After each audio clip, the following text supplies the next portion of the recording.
Everybody, welcome to the channel. Today I'm gonna show you how to fix the problem offline mode of Mobile Legends game is not activated. For that you have to follow my instructions very carefully.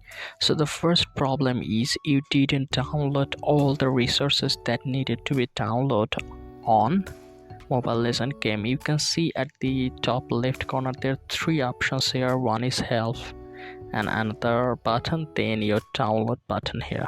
You can see resource download list, and there are so many sections here like system and events, heroes, skins, so you need to download all of it. Okay, so make sure your internet connection is stable, or it may be your Wi-Fi or data, and make sure it is stable and it downloaded all the files that is needed to be downloaded.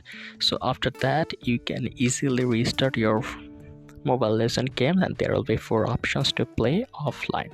So this is the basic problem. So you have to just check the Wi-Fi network connection. That's the first problem. You need to check or make sure you downloaded all the resource file that is needed to be downloaded, and you update the particular Mobile Legends games.